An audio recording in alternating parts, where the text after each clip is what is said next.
No previous law, pwede magpalipad. Previous law, bawal magpalipad. Ngayon, pwede na. Kasi ang yung mga drones ngayon, lalo na yung mga iba, madami na siyang obstacle avoidance. Lalo yung mga sensors ngayon, yung sinundan nito na latest, yung 3S, ay hindi LiDAR na sa harap. And it can detect kahit gabi. Kahit gabi. Hello. Pansinin nyo, or anti-collision installed. Ito po may light, may strobe light ito sa ilalim.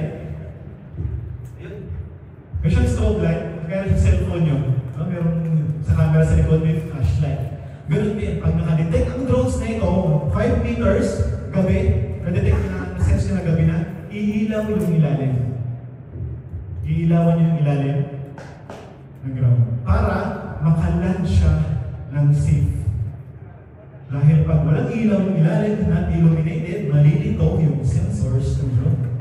At baka may tendency siya mag-wild or mag-landing sa ibang position. Yan, ito na ngayon. Here we go with the speed. Dito na with ang mundo ng agriculture and survey mapping. Dahil, first on the list pala, bingo na kagad. So, under specific category, sabi ni Kang, walang magpapalipad hanggang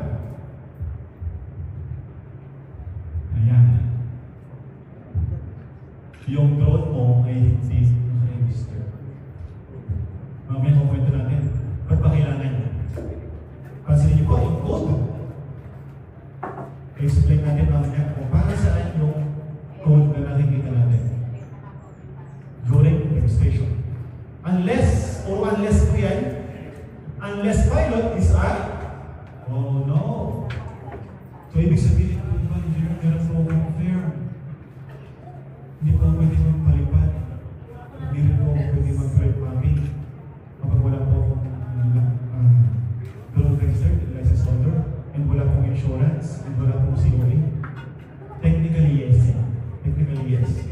Ang tanong po sa akin ng Mindanao Area Assembly, Engineer, madinig po ba ikaharap?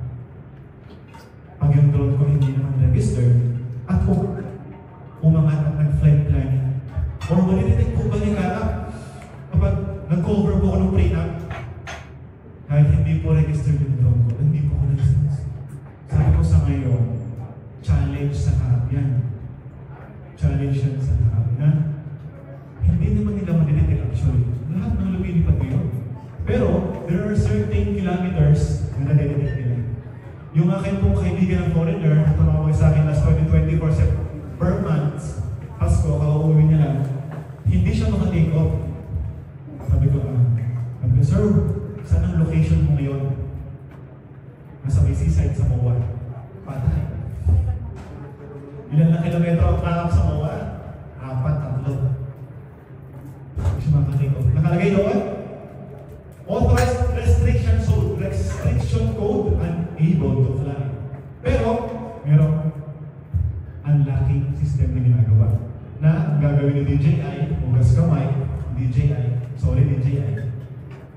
yung override ng pilot, yung unlocking system. Bibigay ni DJI yung responsibility sa remote pilot na paliparin pa rin ang drone or take off ang drone kahit within authorized regions